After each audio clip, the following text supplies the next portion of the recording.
Skies darkened with particulate matter as forests burned. Rivers as mighty as the revered Ganges ignited from time to time because they were so filled with petrochemical effluent. Days of extreme heat came more often than they did before. Rains grew more erratic.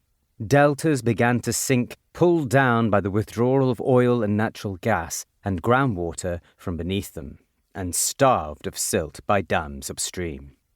Industrial farms swallowed land, pumped out pesticides, sucked up petroleum. Governments sped up their quest to conquer nature. They built or licensed more dams, more roads, more mines, more wells, all to deliver development, to pay off loans, to enrich their supporters, or sometimes just to show that they could. Animals, trees, and birds died by the billions.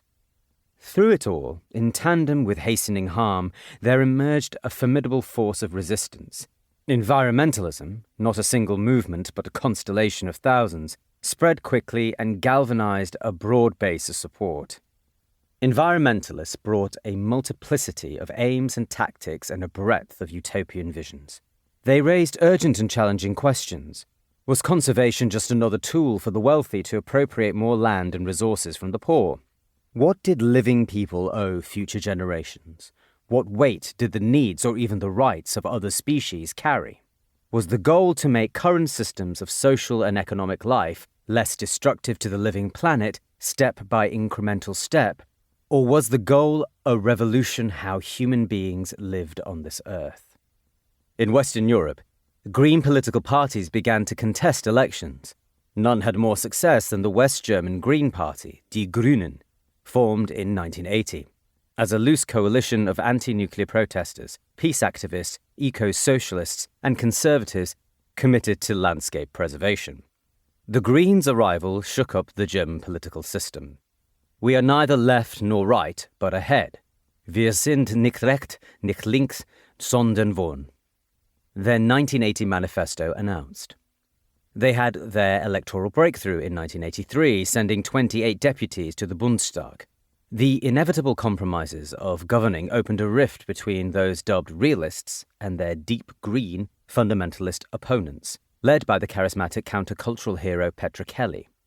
In the years to come, the German Greens would be elected to every level of government, from local to federal.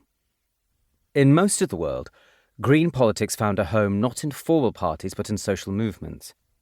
Osmarino Amancio Rodrigues, Secretary of Brazil's National Council of Rubber Tappers, described in the late 1980s an urgent shift in perspective.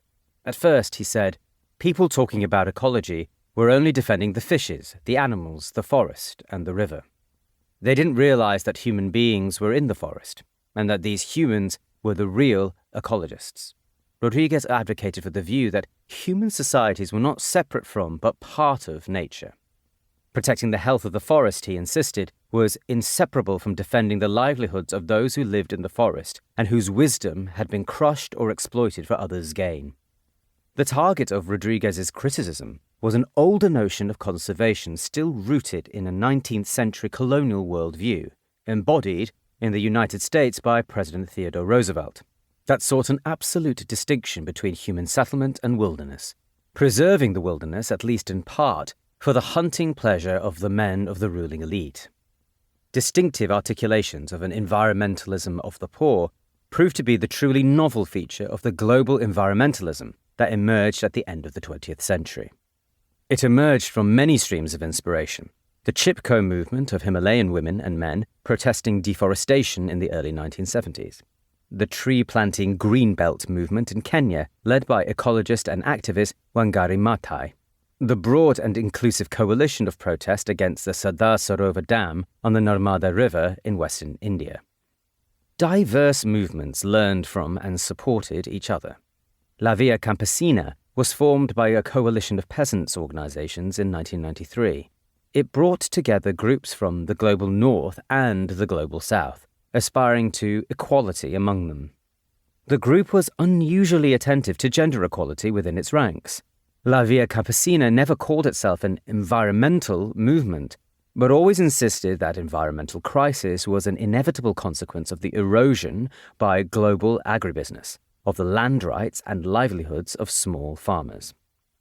Long-term food security depends on those who produce food and care for the natural environment, La Via Campesina declared in its 1996 Declaration on Food Sovereignty, and small farmers could be stewards of food-producing resources. The environmentalism of the poor was fed by the legacy of anti-colonial struggles for justice, now reframed to acknowledge what they had initially failed to see, that human freedom, political freedom, depended on the health and viability of the living planet. To identify specifically environmentalism of the poor also comes with risks. It can romanticize the daily experience of scarcity that the world's poorest people face, making of them unwilling ecologists. And it elides the vital binding role of activists from wealthy countries, or those from more privileged backgrounds within the global south, as they take it upon themselves to advocate on behalf of the poor. These debates of the 1980s still shape profoundly how we now think about environmental justice. I know they can't destroy us, Chico Mendes had said when he knew his life was at risk. He was proved right. Mendes had known all along that our biggest assets are the international environmental lobby and the press. The prominent coverage they gave his shocking murder embarrassed the Brazilian government out of its inaction. In the course of investigating Mendes' murder, the Brazilian government took the unprecedented step of removing the local police chief. 3 months after the assassination, the Declaration of the Peoples of the Forest in Rio Branco, ACA, honored his memory with a commitment to bring together indigenous and settler groups to defend this immense but fragile life system that involves our forests, lakes, rivers and springs, the source of our wealth and the basis of our cultures and traditions. Because local struggles in Amazonia were already linked with a global environmental movement, the impact of Mendes' murder reverberated around the world. Only 3 years later, in June 1992, Rio de Janeiro would host the largest and most intensive meeting on the global environment ever convened. It came to be known as the Earth Summit. Over 2 weeks, 110 heads of state, 10,000 official delegates, and thousands of NGO representatives came together. 20 years after Stockholm, the scope and purpose of international environmental politics had swelled, and so had the scale of the problem. The Rio meeting was a culmination of years of discussions and fraught negotiations. Its impresario, once again, was Canadian oilman Maurice Strong. In the lead up to Rio, conventions, treaties, and declarations came so fast and so clustered together that they blurred into an encompassing sense of momentum. The signal breakthrough for diplomats and some environmentalists was a 1987 agreement on ozone that would go on to become the first universally ratified treaty in history. By most measures, it has been a success. The 1987 Montreal Protocol, signed under the Vienna Convention for the Protection of the Ozone Layer, showed how quickly change could come when governments chose the path of cooperation. Atmospheric scientists recognized in the 1970s that highly stable chlorofluorocarbons, CFCs, released into the atmosphere by refrigerators, aerosol sprays, and solvents could deplete the unstable stratospheric ozone that protected life on Earth by absorbing harmful ultraviolet radiation.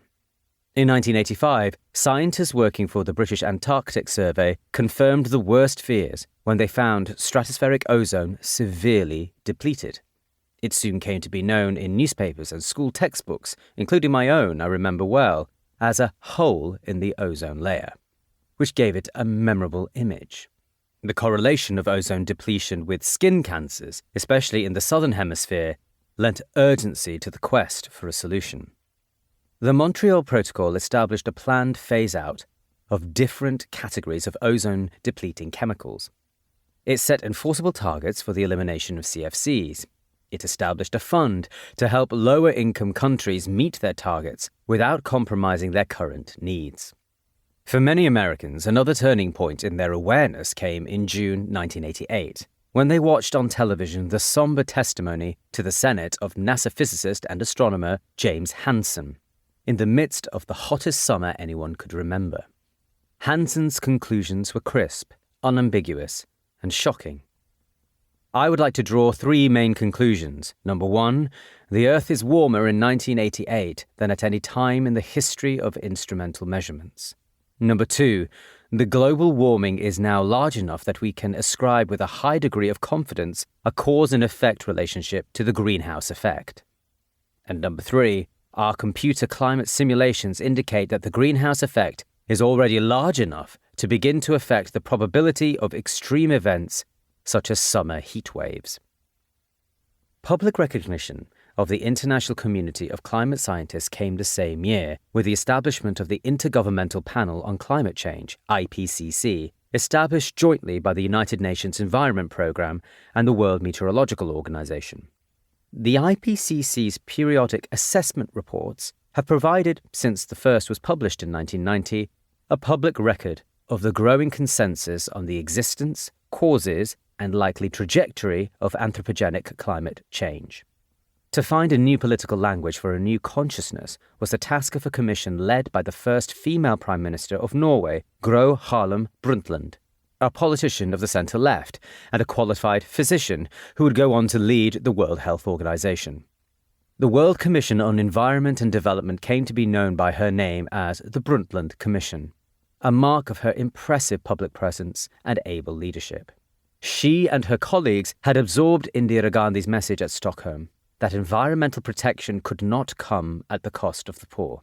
The Brundtland Commission promoted a new concept to take precedence over conservation, that of sustainable development, which meets the needs of the present without compromising the ability of future generations to meet their own needs.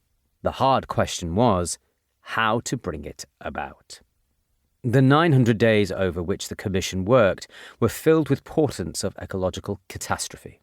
A text box within their final report condenses these episodes into a simple list: drought and starvation in the Horn of Africa, the disasters of failed engineering that caused a gas leak at a petrochemical plant in Bhopal, the meltdown of the Chernobyl nuclear facility in the Soviet Union, and a mercury spill into the Rhine from a factory fire in Switzerland. Closing the list was a statistic orders of magnitude greater than any of the other harms they had outlined, and one that made clear that the basic struggle for material freedom was far from won.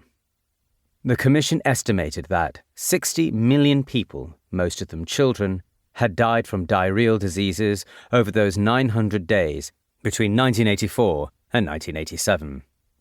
The Commission was doggedly optimistic, but offered few tangible solutions. Its success was in providing a new language, the language of sustainability, to discuss the hardest of political compromises.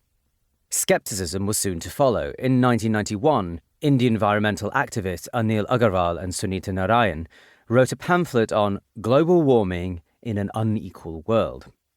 The idea that developing countries like India and China must share the blame for heating up the earth and destabilizing its climate, they declared, is an excellent example of environmental colonialism. Historical responsibility for the accumulation of carbon in the atmosphere lay entirely with the advanced industrial countries of the world, they observed, and in per capita terms, India's or China's emissions were tiny. They denounced calls by Western political leaders and environmentalists to manage the world as one entity, which, along with the language of sustainability itself, was simply a mask for continued exploitation. What Agarwal and Narayan did not anticipate in 1991 was that India itself was on the verge of change more rapid than they could foresee. That, within a generation, the country's overall contribution to planetary environmental change would no longer be minuscule, and the contribution of its richest citizens and corporations would grow enormous. China's own economic ascent was well underway, but its colossal scale and its implications for the world were only gradually becoming evident.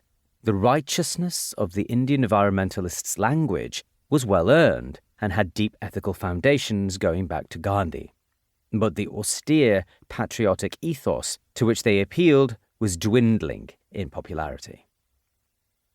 The Brundtland Commission lent a sense of purpose and cohesion to the 2 years of hard negotiations, known as Agenda 21, leading up to the 1992 Rio Earth Summit. The summit was enlivened by the plurality of voices, including that of the Dalai Lama, spiritual and political leader of the Tibetan government in exile, who articulated the environmental crisis as fundamentally a moral problem. Instead of caring for one another, he said, we place most of our efforts for happiness in pursuing individual material consumption. The Dalai Lama observed, we are not machine-made objects. If we were merely mechanical entities, then machines themselves could alleviate all of our sufferings and fulfill our needs. Drawing on Tibetan Buddhism, the Dalai Lama portrayed planetary harm as an outcome of a social order of atomized, desiring, acquiring individuals. Kenyan environmental activist Wangari Maathai, founder of the Green Belt movement, echoed the Dalai Lama's emphasis on moral reformation. Speaking quietly, immensely dignified in the face of repeated harassment by the Kenyan police under the authoritarian government of Daniel Arap Moi, Maathai told her audience at Rio that, we should speak more of hope. We should not discourage each other, she said. The discouragement came when US President George H.W. Bush took to the podium amid platitudes, growth is the engine of change. Bush made clear that the United States would not sign the Treaty on Biodiversity that had emerged from weeks of night and day negotiations. Most ominously for the future, Bush is reported to have said at Rio, the American way of life is not up for negotiation. No amount of finesse around the idea of sustainability could cover the fissures. Recently declassified British documents show how deep divisions were among and even within the governments of wealthy countries. The British government supported a global environmental agreement, but opposed any substantial redistribution of resources to help poorer countries to adapt. A briefing memorandum to Prime Minister John Major identified the chief difficulty as the need to avoid open-ended commitments to provide developing countries with new and additional money. I do not think you need to make a new pledge of funds, a junior minister warned Major. This advice led to conflict within the government, as ministries concerned with the environment and foreign aid urged a somewhat more generous approach. A civil servant in the Overseas Development Department complained of an unseemly row with the Treasury over spending commitments. For its part, the US government was dead set on blocking agreement altogether. When the delegations of Austria and the Netherlands pushed for a binding treaty limiting greenhouse gas emissions to 1990 levels by the year 2000, the United States bullied and threatened other countries not to support the effort.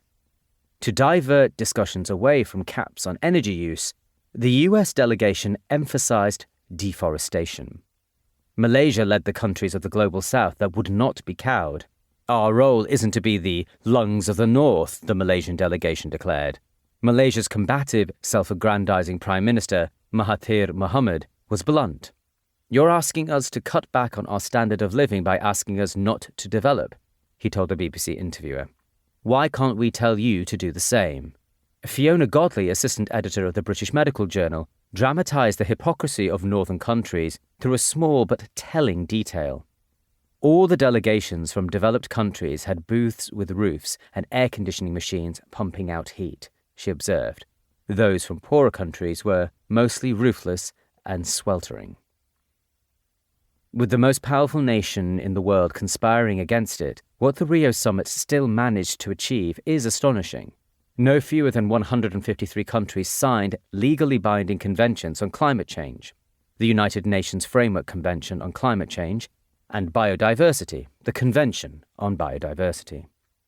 Dozens of agreements followed in the years afterward. Agreements on desertification, on the law of the sea, on persistent organic pollutants, on the trade in tropical timber. Utopian she may have been, but the moral and political transformation that Maathai envisaged was happening. An awakening of global environmental consciousness had begun. Its success was so menacing to vested interest that the petrochemical industry scrambled to stop the advance. The year after the Earth Summit, the Mobil Oil Corporation ran a paid advertorial in the New York Times entitled Apocalypse No, borrowing directly from the playbook of tobacco lobbyists in the 1970s and 1980s. The large US oil corporations sought to sow the seeds of doubt about climate change in American public consciousness. The media hype proclaiming that the sky was falling did not properly portray the consensus of the scientific community, Mobil's publicists declared. Appealing to the readers' lived experience, they pointed out that after the Earth Summit, colder than normal temperatures across the country cooled the warming hysteria. The more that oil corporations sensed a building consensus around climate action, the sharper their attack grew. As world leaders prepared to negotiate the Kyoto Protocol to set targets for reduced emissions, the oil companies did not let up. Climate action would bring severe economic dislocation, Mobil warned in a 1996 statement. Oil publicists appealed to readers anxious about their jobs and their comforts. World economic health will suffer as nations are forced to switch from fossil fuels, saddled with large carbon taxes and driven to prematurely scrap many factories and machinery. A forensic analysis of the climate-related communications of Exxon and Mobil identifies persistent themes, present since the 1980s. Oil companies exaggerated the level of scientific uncertainty around anthropogenic climate change, emphasized the economic costs of climate action, and appealed to a distinctively American, late 20th century ideology of freedom from regulation. The oil corporations' public disavowal of climate risks was at odds with the findings of their own internal research, to say nothing of a broader and overwhelming scientific consensus. In US politics, doubt carried the day. The 1997 Kyoto Protocol, the first to set binding targets under the UN Framework Convention on Climate Change, was signed by the Clinton administration, but even before it could be submitted for ratification, the Senate voted 95-0 to reject it. The oil corporations' attack on the global environmental movement did not stop at misinformation. In a very real sense, they waged war, and Nigeria stood at the front line. Kenule Ken Saro-Wiwa was an unlikely candidate to lead what would become Africa's largest movement for environmental justice. Born to an elite family from the Ogoni region of the Niger Delta in 1941, Saro-Wiwa came of age in the intellectual ferment that was the University of Ibadan in the early 1960s. He felt the pull of student politics, he loved the theatre, and then his generation was swept up in Nigeria's civil war. Prospectors had struck oil in Nigeria in 1956, just 4 years before the country's independence from colonial rule. Petroleum wealth sharpened conflicts over how power would be shared in a heterogeneous territory that had been thrown together cynically by the British in 1914. The Eastern Delta, where the oil lay, was dominated by the Igbo people.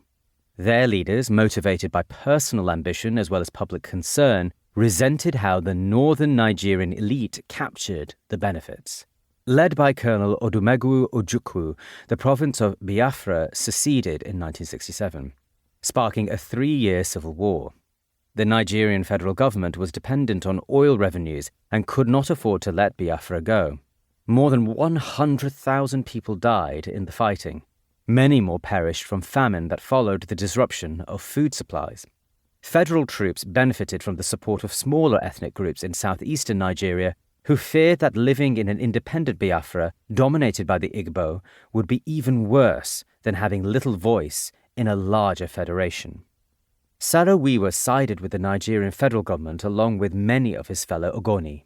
An Ogoni patriot and a Nigerian nationalist, he believed that being part of an equitable, multi-ethnic federation would serve his people best. He hoped that Ogoniland would benefit from its wealth in oil. Over the following decades, the opposite happened. The wounds of war had barely begun to heal when, in July 1970, there was a blowout at the oil well at Bomu in the Niger Delta. The oil flowed for 3 weeks. It soaked the soil and turned it to toxic sludge. Everything just died like that, a local resident remembers. Shell made no effort to clean it up. Just months before the Bomu spill, Ogoni leaders Edward Kubani and WZP Ndizi had written to the military governor of the province of Rivers State with a plea for intervention. A few years ago, our streams were blessed with pure and sparkling water, they wrote, and now the waters were fouled with crude oil. The oil had killed off not only mangrove trees, but fishes and crabs, mud skippers, oysters, shellfishes. Their petition received no response. Nigeria's national oil company stood between the multinationals and the residents of oil-rich lands. Oil revenues went to the treasury and directly into the pockets of more than a few officials. In the 2 decades that followed the Bobu oil spill, the Ogoni saw less and less benefit from mineral resources, and they bore the heavy ecological cost of extraction. The oil flowed primarily to Britain and Europe, and then increasing quantities to the United States. The suffering of the peoples of the Niger Delta lay hidden beneath the explosion of consumer culture in the industrialized world. In the post-war years of the early 1970s, Saro-Wiwa served as a civilian administrator in the oil depot city of Bonny. He cycled through a succession of government positions. He did not shy away from criticizing the new regime. He described the Ogoni people as subject to a Nigerian domestic colonialism, a colonialism which is cruel, unfeeling, and monstrous. In 1973, Saro-Wiwa was dismissed from government. His advocacy for the Ogoni counted against him. But he lost his job also because he was not above using public office for personal gain. He had used government contacts to launch a succession of businesses. He dabbled in transportation and wholesaling, but the venture that stuck was his publishing company, Saros International. He had become wealthy enough by the late 1970s to send his family to England, where they would remain through the tumult of his political career. Saro-Wiwa's true calling was as a writer. His 1986 book, Soza Boy, a novel in rotten English, was linguistically inventive, playfully rendering Nigerian pidgin on the page.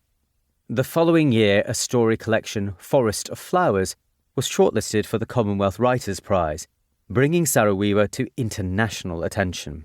His biggest success was on screen. Saro-Wiwa wrote and produced Bazi and Company, a sitcom that ran from 1985 to 1990. The most successful ever to air on Nigerian national television. Its production was slick, complete with canned laughter. The programme satirised corruption through the travails of Mr. B, a hustler who had gone to Lagos to get rich. Mr. B epitomised the dreams and disappointments of so many urban migrants in the global south. The comedy's audience was Nigeria's newly confident, multi-ethnic middle class. Saro-Wiwa was urbane and cosmopolitan with a ready smile and a quick wit, rarely seen without his trademark pipe. His commitment to democracy wavered. He tried to make his peace with the military dictatorship of General Ibrahim Babangida in the 1980s, returning briefly to an official role in 1989.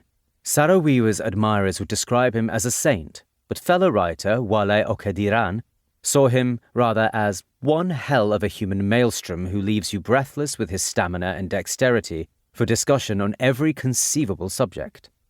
Although Saro-Wiwa had long been concerned with the effects of the oil industry on his homeland, nothing in his life to that point suggested a deep interest in environmental questions.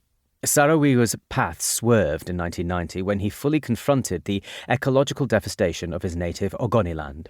Since the end of the Civil War, the Ogoni region had generated billions of dollars in oil revenue. Less than 2% of that money had remained in the region. The Ogoni, mostly fishers and cultivators, faced extreme poverty. The older generation of local leaders had become ineffective, their loyalty easily purchased by oil companies.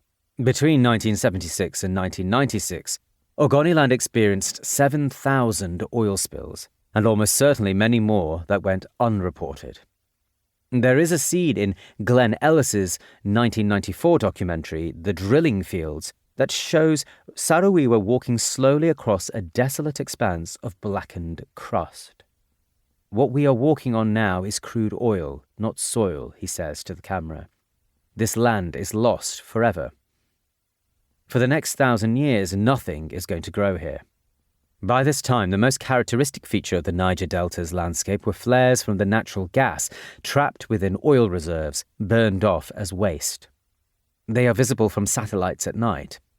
Some have burned continuously for 30 years. Local people live surrounded by toxic flames. Day after day, they breathe particulate matter, ozone, nitrogen oxides, volatile organic compounds, sulfur dioxide, and vaporized metals. In 1990, Saro-Wiwa founded the Movement for the Survival of Ogoni People, MOSOP. He was masterful in his ability to use his literary contacts to mobilize support from wealthy and influential people in Europe, including the Scottish writer William Boyd and Anita Roddick, founder of The Body Shop.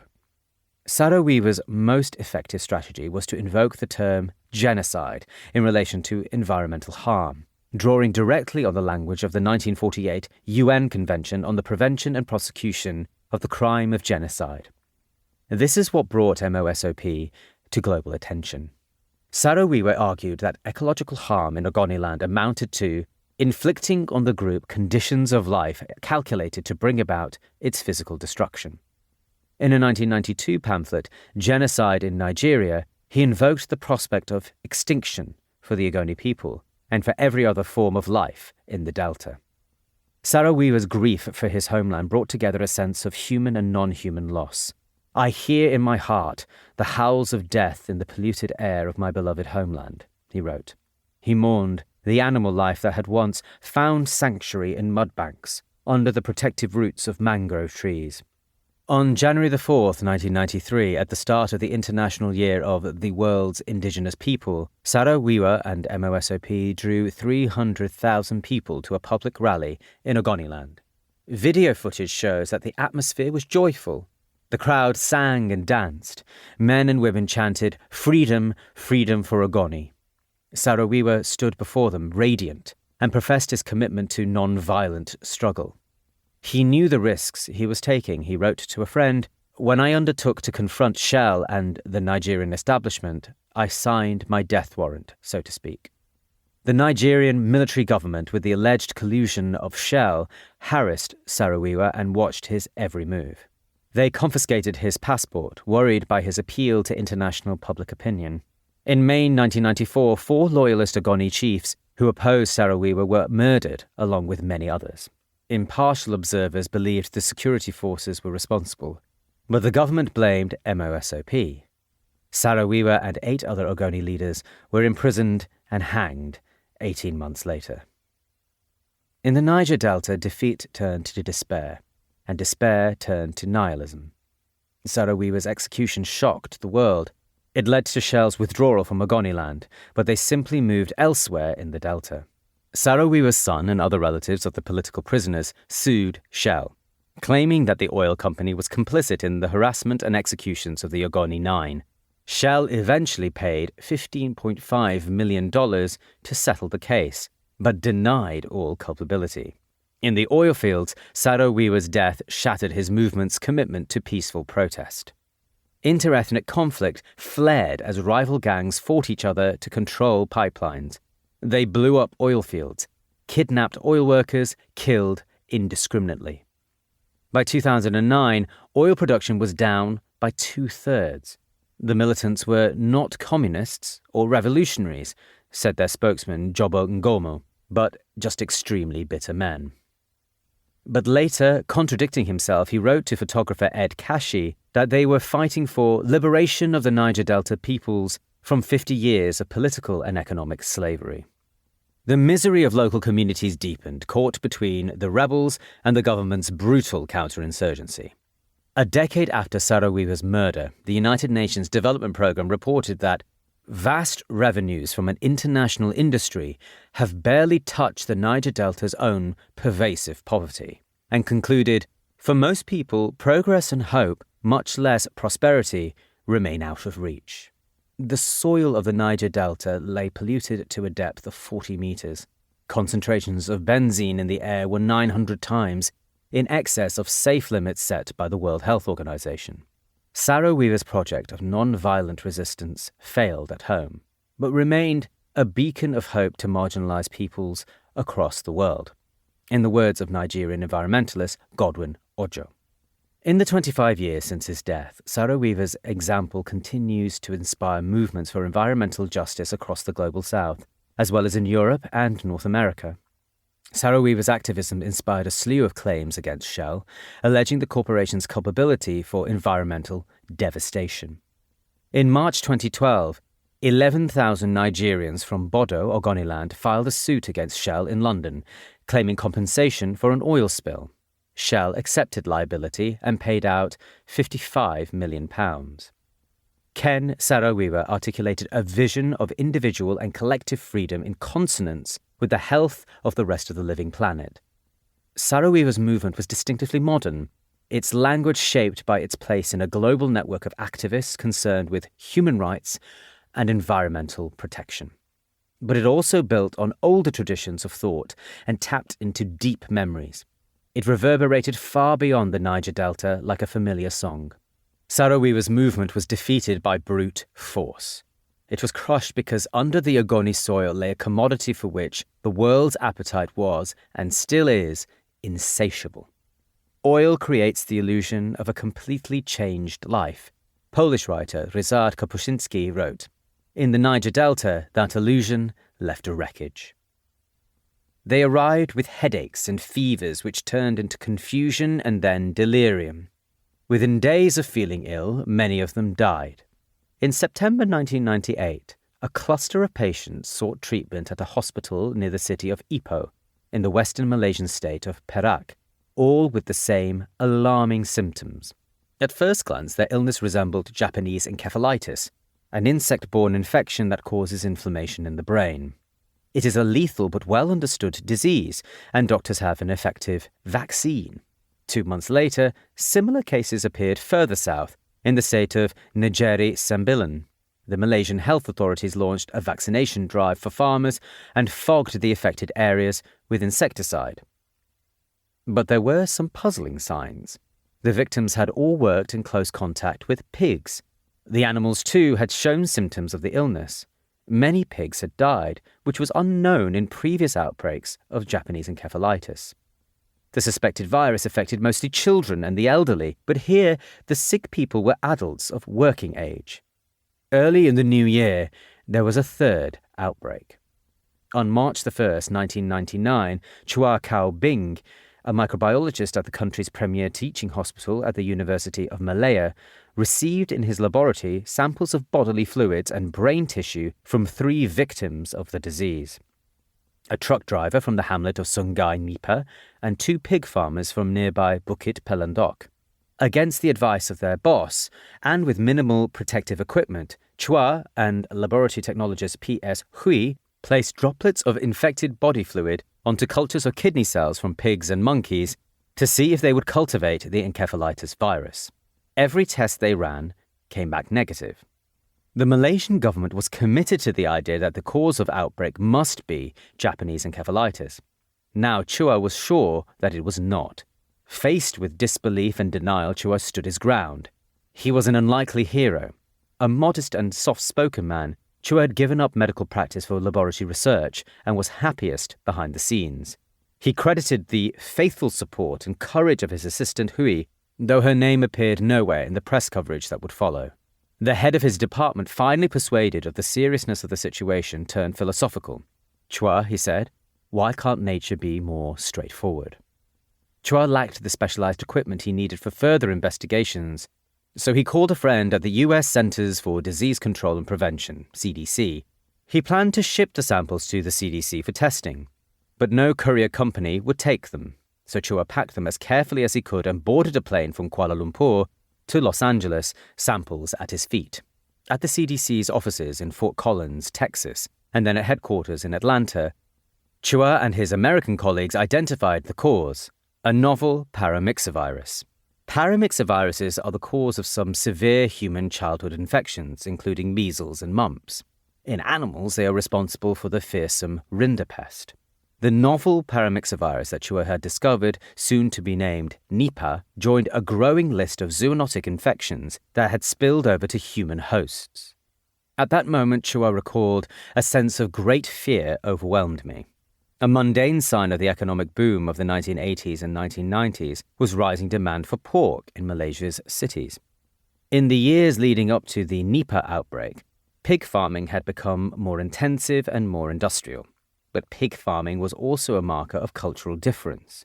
Pork was taboo among the country's Malay Muslim majority at a time when public displays of religious piety were becoming politicized. So, pig farming was the preserve of the ethnic Chinese minority in Malaysia.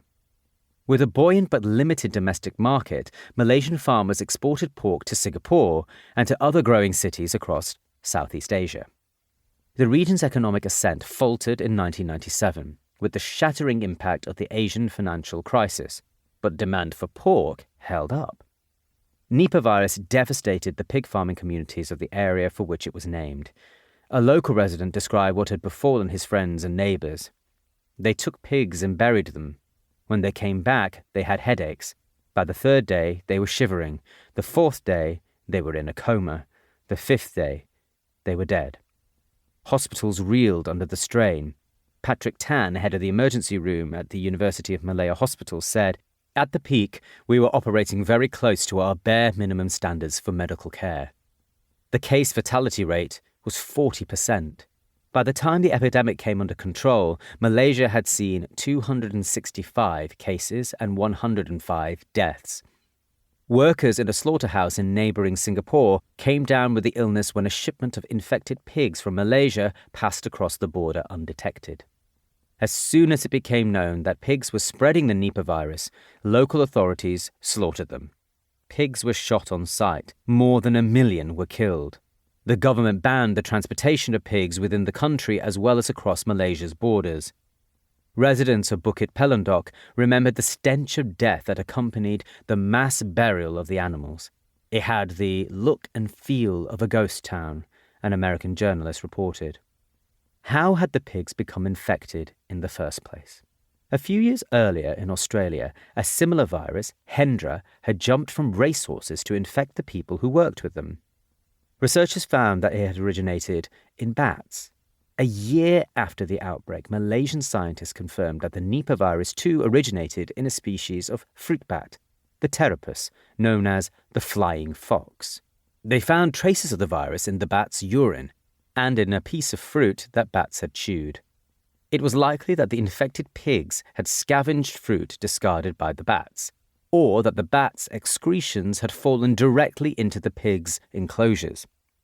The virus was endemic to flying foxes. There was no evidence that they had ever infected other species before.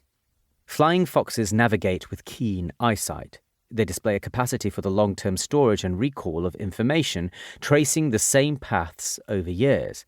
Some change in their habits or in their habitat had forced them into closer contact with human settlements and domesticated animals. In the summer of 1997, forest fires raged out of control on flammable peat soil on the Indonesian island of Sumatra and in Kalimantan, the Indonesian province that fills most of the island of Borneo. The fires burned so fiercely that smoke suffused the atmosphere for hundreds of miles around. The fires were a yearly event, but their effect was worse in 1997 because that summer they coincided with a prolonged drought, triggered by one of the 20th century's strongest episodes of the El Niño Southern Oscillation. Forsaken by rain, the islands burned. Forests drowned in smoke. That year, gibbons, confused by the dimmed sunlight, sang fewer, shorter, sadder songs. Orangutans came to know hunger. They moved less to conserve energy. The haze, as it came to be known across the region in 1997, stretched up as far as Thailand. The mild, even romantic term would suffice, since the visceral horror of smoky gulps for air was the daily lot of millions of people. The haze lingered over busy transportation corridors with lethal consequences. On September 26, 1997, an Airbus flown by the Indonesian national airline Garuda crashed into a mountain as it descended toward the city of Medan in thick smoke, at the cost of 234 lives. Just hours later, 250 miles away, a supertanker collided with a cargo ship in the smog-choked Straits of Malacca, the narrow conduit for a quarter of the world's oil supplies. Far from shocking headlines, a protracted crisis unfolded. Throughout the region, more than 200,000 people sought hospital treatment for respiratory illnesses. Air, food, and water contaminated by smoke caused an estimated 15,600 fetal, infant, and child deaths in the worst affected parts of Sumatra. A long-term study showed that many years later, the effects of smoke from the 1997 fires continued to impair the health, cognitive development, and educational attainments of local children. Confident in the triumph of technology over even the weather, Southeast Asian governments sent aircraft into the hazy skies to inject silver iodide into fugitive clouds. They tried to force rain by hastening the formation of ice crystals. They failed. Mosques and churches across the region held mass prayers for rain. Walking around Singapore's MacRitchie Reservoir in the worst of the haze, conservationist Goh See Gwim related his melancholy experience. The smog-shrouded reservoir itself looked like a postcard from some foreign wintry land. The water levels were drastically down, with mudflats unusually exposed. Together the forest, the animals and myself, we all seemed to share in an overwhelming sense of unease. Our biological clocks awry, with the sun nothing more than a dull orange glow. These are sad times. In Goh's prescient intuition, a sense of biological clocks awry lies at the link between the fires of 1997 and the Nipah virus. Having established that the virus originated in flying foxes, a team of Malaysian scientists, among them Chua Kau Bing, who had first identified Nipah, set out to discover how the bats had come into contact with the pigs they infected. It took them years to find the answer. Eventually they showed that the smoke haze had precipitated a decline in the flowering of forest fruit trees in peninsular Malaysia. The rambutan and mango, the jambu air, wax apple, and the spiky pungent durian. In years of mass flowering, the fruit trees explode in a fusillade of colour, spreading through the green canopy. The year of the fires, the dimming of the light which tinged the sky sepia jolted the biological clocks of fruit trees and bats alike. The flowering was lacklustre, and the fruit bats, confused and hungry, established colonies in the planted orchards adjoining the pig farms, where they had never been seen before. More than half the cumulative total of carbon dioxide that human beings have emitted into the atmosphere since reliable records began has been emitted since 1990. That was the year the IPCC issued its first assessment report. The signs of trouble were clear long before 1990. They were particularly evident in countries that had contributed very little to global warming. Countries that looked to the future in anticipation of their fair share of the riches of the world, but with a growing sense of foreboding. Indira Gandhi stated as early as 1981 that experts believe that the steady increase of carbon dioxide in the atmosphere because of large amounts of fossil fuels being burnt may lead to changes of temperature early in the next century. 2 years later, the Indonesian news magazine Tempo wrote about anticipating a hotter Earth. The last 2 decades of the 20th century saw the rise of powerful movements to repair the burning Earth.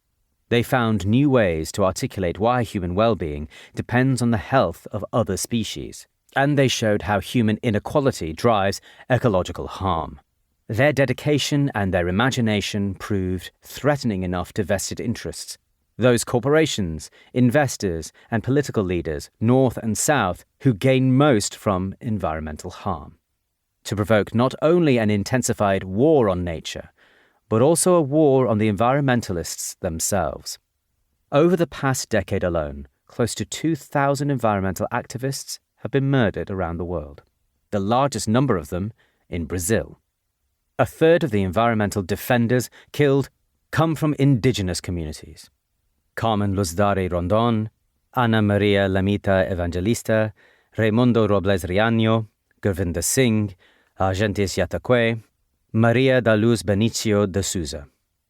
We add their names and hundreds more to a dark list that reaches back to the 1980s, a list that includes Chico Mendes and Ken Saro-Wiwa.